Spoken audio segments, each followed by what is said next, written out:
Hi, Booktopians. I'm Amelia. Today, Sarah Di Lorenzo and I will be talking about the 10-10 diet. Welcome, Sarah. Hi, thank you so much for having me. I'm so excited to share with Booktopians everything about the 10-10 diet today. Thank you so much for joining us. I can't wait to get into the conversation around your new book. Thank I'm you. sure a lot of people are at this time very keen to learn about nutrition. So I suppose just to start us off with, can you tell us, Sarah, why you created the 10-10 diet?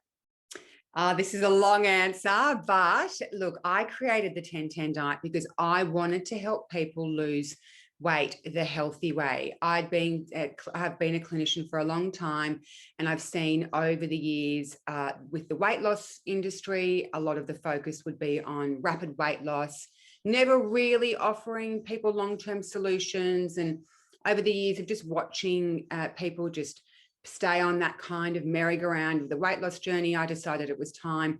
And I knew the program I was running within my clinic worked. And it was a program that I created just on trial and error as a clinician to get success. Now, 10 kilos in 10 weeks, the healthy way. If you look at any program that you embark on doing to get life-changing results, you need to, and research shows, you need to do something for longer than 66 days to make it the new you. So that's why one of the reasons why I picked 10 weeks. And when I was running the program, I found that the average weight loss was 10 kilos. Now, I believe in fat loss. I don't believe in fat, fluid, and muscle. I really believe in preserving the human body. And if you look at all the research, and I've seen this through my own scales within my clinic, for a human to lose body fat, it loses on the 10-10 diet, it's between about 0.8 and 1.2 kilos a week.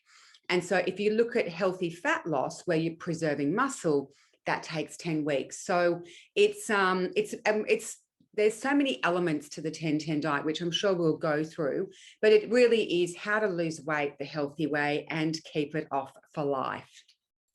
That sounds excellent. Yeah. I'm sure a lot of people can relate at this time. So I suppose in terms of the specifics, you've touched on a few of them, but what makes this diet different from, other diets people may have accomplished or attempted? Okay, so I look at the 10-10 diet as a holistic approach to healthy weight loss. So when you start the 10-10 diet, the first couple of weeks are getting the body into a ketogenic state. Now, and that's to fat burn. Now, this is not the keto diet. This is a diet that does create ketones as well. So you just get into that fat burn, and then I kind of amp up the weight loss by teaching people how to do intermittent fasting my way, which is low calorie, not time restriction. So we add that in to keep it going. Also in weeks 5 and 6, I actually throw in a 2-week mini detox, because a lot of people around the 4 to 5 week mark of any kind of weight loss program, they will tend to either drop off, or they've lost a bit of weight and they get compliant, or they just relax a bit. And I wanted to change the speed of the program because I wanted people, and it's not, the 2-week detox is a time to stop and reflect. Now, throughout the 10-10 diet, I allow people coffee, I allow alcohol in moderation because I'm a realist and I want people to be compliant. But the 2-week mini detox is more of a self-love 2 weeks where you stop, reassess what you're doing, really just focus on some really good quality health. There's just no alcohol in that 2 weeks. There is coffee, of course, because I'm a big believer in coffee. And then the last 4 weeks are really about accelerated weight loss. So it is different because it tackles different elements. Like it tackles detoxing, it tackles little things like where plateaus can sit in, and it also it keeps you interested. You stay interested for the 10 weeks because you're learning different concepts, and it is holistic. I mean, there is obviously a lot more, which we'll get through. There's so much I want to say about it because I'm so proud of it and I know it works. And I've got so many different, so much, a wealth of information in the book about the human body, about roadblocks to weight loss, like just lots of stuff. Yeah. Yeah, the self-love aspect definitely comes through, Yes. as you touched on. So Yeah. I found a lot of that, yeah, reiterated. And I suppose as part of your sort of intro to, you know, what motivations led you to this, you reveal that you became determined to improve your quality of life at a very young age through your own experiences. Yeah. Can you Yeah. tell us what this personal sort of issue motivated you so much to do? I think, well, I noticed without that I had as a teenager, I had a non-celiac gluten sensitivity, and I picked it up, and it's part of having a Greek background. A lot of Greeks can generally carry the celiac gene, but they don't present with celiac disease, but they do have what's called non-celiac gluten sensitivity. So whilst I wasn't celiac, if I ate certain foods, it would ruin my day, and I would have gut aches or scissor pains or distension, lots of things. And I really learned from a young age how much my quality of life was compromised if I was eating a lot of bread. And it really hit home to me, even when I was in Italy when I was 18, and I spent a fair whack of time, a good couple of months in Florence, and I was in pain the whole time because I was eating bread and pasta and pizza because that's all I knew to eat. And it was around about that time I had picked it up, and I thought, that's it.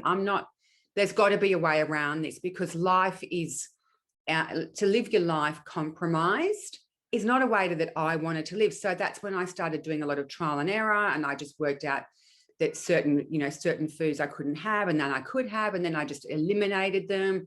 And then I just started looking at other food groups that I could include to make sure I was getting that nutrients. Like, I never intended on being a clinical nutritionist. I just had a personal interest. I was becoming a marine archaeologist, and I was traveling the world, diving around, sunken ships from the 14th century looking for treasures. Yeah, wow. That's what I wanted to do. But I was very big dream. I'm just passionate about living and loving and enjoying life. And so I would just started as a teenager writing down that food, 4 hours later, tummy ache, can't get that from that. So I just started creating my own diet. But then also I did spend in my late teens and early 20s in the modeling industry, and I just saw I was developing from a young age a healthy relationship with food.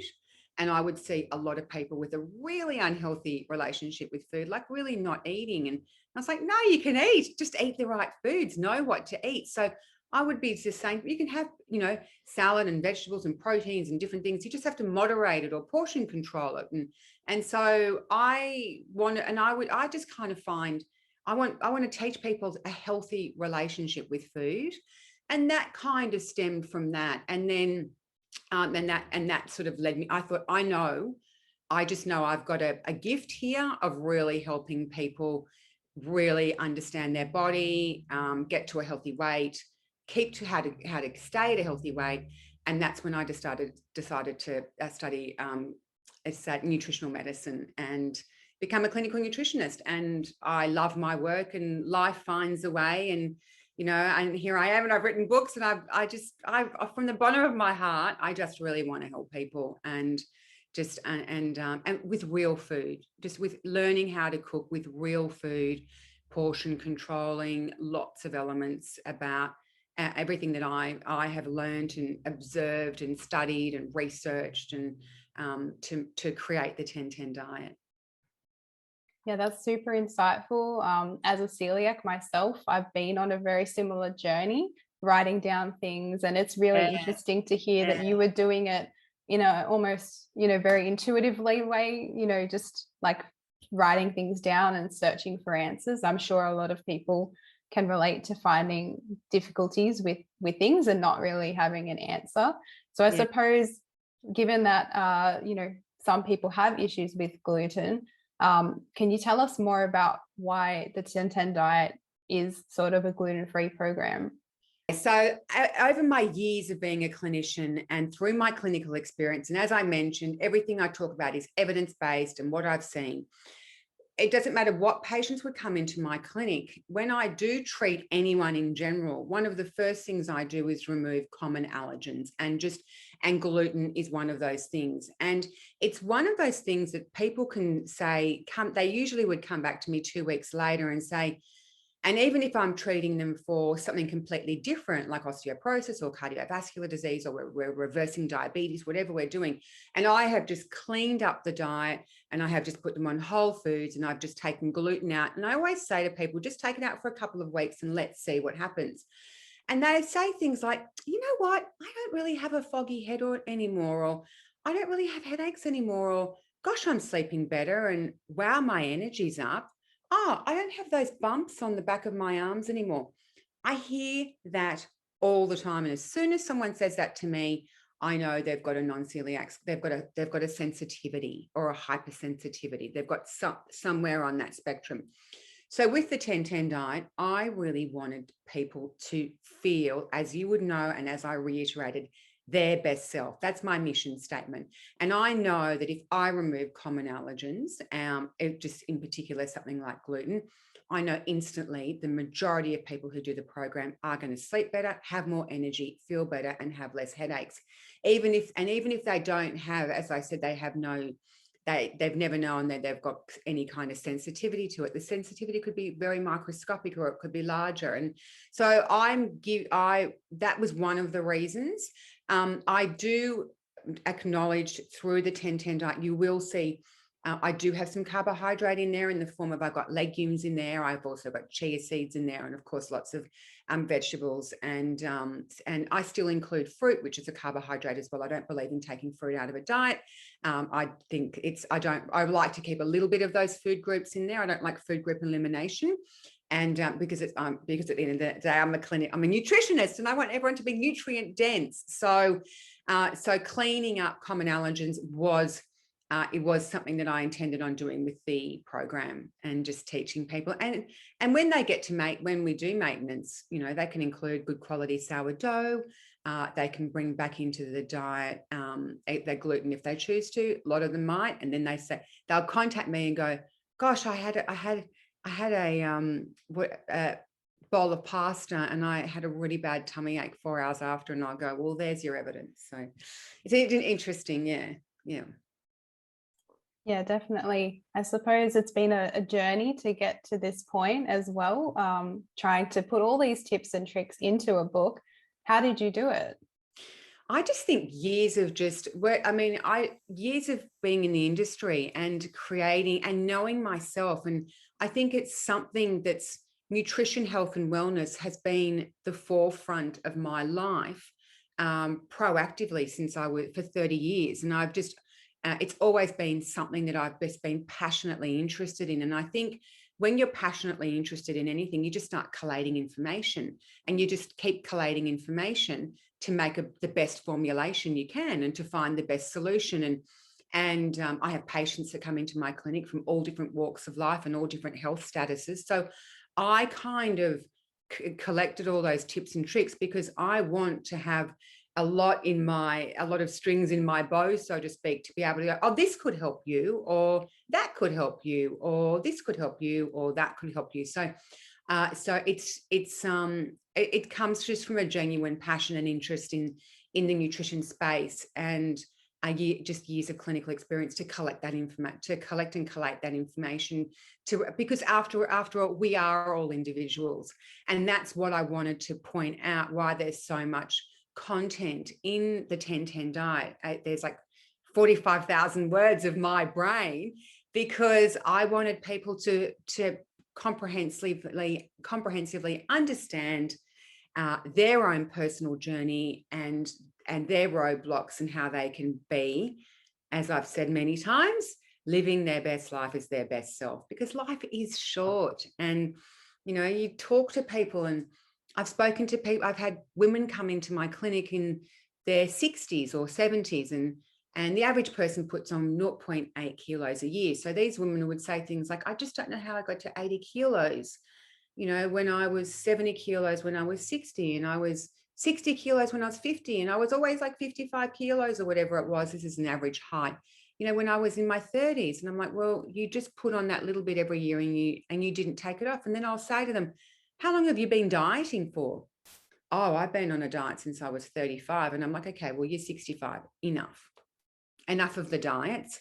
Let's learn, get the weight off, learn healthy eating, and go on and enjoy life, Yeah, definitely. It's a lifestyle, right? And a lot. It's the way you live. Yeah. Just to extend on your point about the 45,000 words, yeah, it was super sizable. I did not expect, yeah, how chunky this book is, and that doesn't mean it's hard or long to read, but it's definitely jam-packed in there. I suppose to start at the beginning, I know you mentioned the maintenance part just briefly there, but in phase 1, which you call setting yourself up for success, which is arguably the hardest part, but obviously rewarding.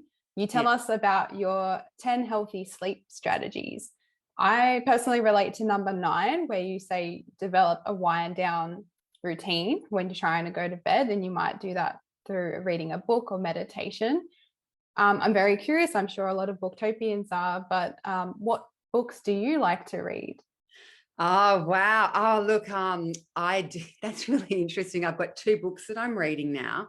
One of them is a man that I actually really respect. So I always believe in life about being around and everything that inspires you. Friendships, relationships, everything has to be inspiring. I really do believe that. So there's a man I know called 𝙏𝙝𝙚, who is a very successful businessman. He actually has had a self-made, had a company called Comtech that he sold for $1 billion. And he was a very interesting person, but he had lost a friend to suicide. And so he dedicated his book, The Dumbest Man at the Table, to the 100% of the proceeds to the Black Dog Institute. And I just loved that. So I thought, I wanted to support the Black Dog Institute. I wanted to read this book, this really successful businessman. I'm involved in I've got my own clinic, I've got my business, I've got lots of things I'm involved in, and he's incredibly successful, and I wanted to know his story. And he just talks so much about the importance of customer service and the importance of little business strategies that are really important. Now, whilst I'm not looking to be a massive entrepreneur because it's just not part of my journey, I found that really fascinating. And the bottom line about being the dumbest man at the table was he got to where he was by taking care of staff, and customer service were his 2 biggest things. So I found that really fascinating. And then a friend wanted me to read, I've got Ernest Hemingway. That's my next. A classic. Yeah, a classic, because this friend said, you remind me of this. So, and I haven't read it yet. So that I'm just halfway through The Dumbest Man at the Table, and then that's my next one. So I love reading before bed, half an hour of reading and just no technology, pick something. And I always, as I said, it's just, it's got to be inspiring. Yeah. And I just love what 𝙏𝙝𝙚 did with the proceeds, and that kind of stuff's really important, taking care of other people. Definitely inspiring reads, obviously on your bedside table, which is great to hear. Yes. As part of being inspired by your book, I learned a new term that I'd never heard about before very early on. I hope the pronunciation is correct, but it's called sarcopenia, maybe? Oh, yes. Sarcopenia? Sarcopenia, yes. There you go. So can you tell us more about sarcopenia and why it's important to slow it down? Okay, so this is so important. So it doesn't matter who you are, where you are in your life. When you hit age 40, you are going to lose muscle. Sarcopenia is muscle loss. And that's why I was so specific in the 10-10 diet of creating a diet that creates ketones, which is for fat burning, not muscle loss. A lot of rapid weight loss out there will lose fat, fluid, and muscle. Now, muscle is so to explain why it's important. So over the years of if people who yo-yo diet, and do rapid weight loss and rapid weight regain, they lose fat, fluid, and muscle. So when they do the weight regain, they regain mostly fat. It takes you 1 month to put on and wait for this about 0.5 kilo of muscle. So if you lose 15 kilos and then you stop your diet and you go back to your old normal and you put fat back on, what happens over the years of yo-yo dieting is your muscle gets replaced with fat. And over the years, it basically becomes a large amount of body fat. It becomes what's called osteosarcopenic obesity, and it can lead to fractures and falls. Muscle is so important for healthy aging. It's so important for mental health, lowering your risk of disease. And you hear a lot about people talking about when you get into your 50s, the importance of doing weight-bearing exercises, all that kind of stuff. So we are covered in muscle, and we need to preserve our muscle, and avoid as much as possible muscle loss.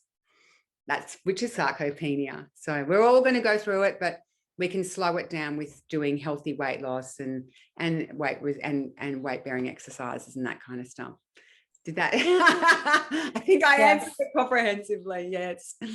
It's a good intro. I definitely have never heard of it, and I'm sure other people may not. So hopefully that helps someone out there learn about what we're all in for, unfortunately. But we can be prepared, right? So yes, absolutely. I guess as part of this book, we do have to talk weight and scales at some point.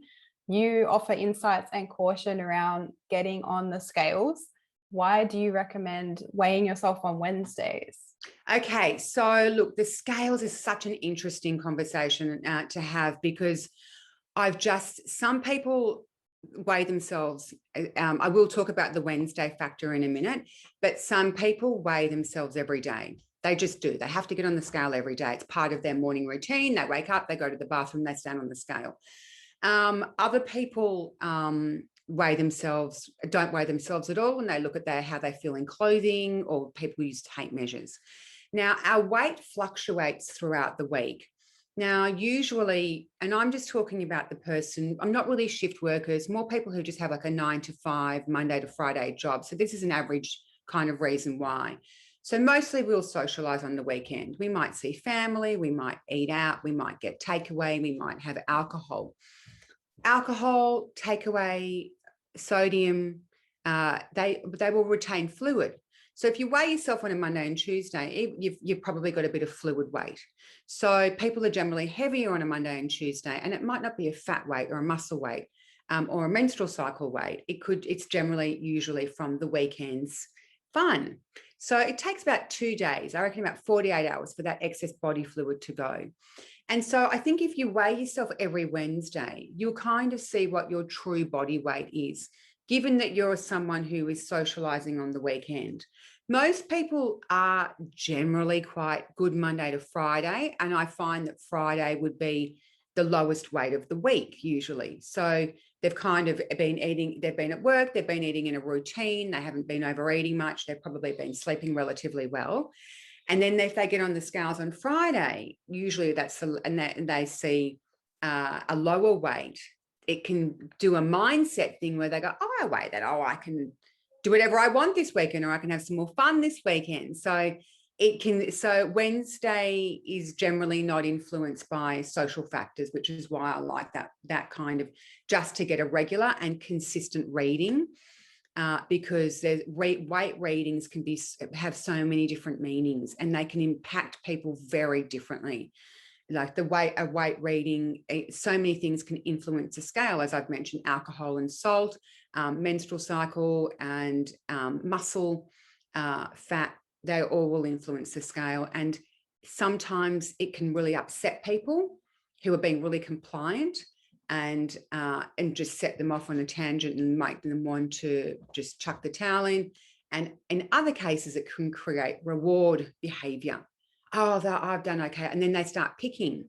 And that's where I see a plateau, because they've had reward on the scales, and then they go, oh, I've done so well, an extra mouthful of that, or the extra takeaway coffee, an extra glass of wine or two, that's all okay because I've done. So there's this psychology that goes on with the scale as well.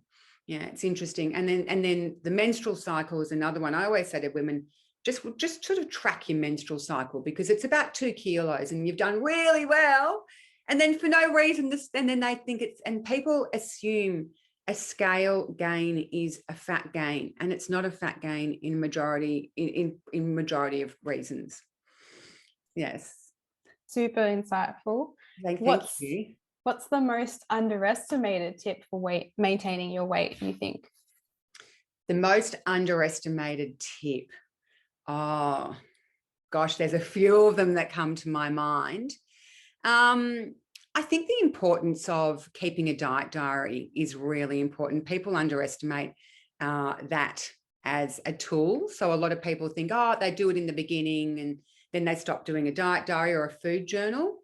I think that's really important, and I see that one a fair bit. I get a lot of my patients that I do one-on-one send food, do a visual diet diary, take photos of their food. It's quite interesting, so you can see portions. There's so many.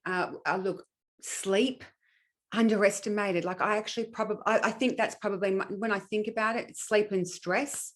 Sleep is massive when it comes to healthy weight loss and healthy weight loss maintenance. The reason being is because when we are sleep deprived, we will produce more of the hormone ghrelin that says I'm hungry. So we look for pick-me-up foods, right?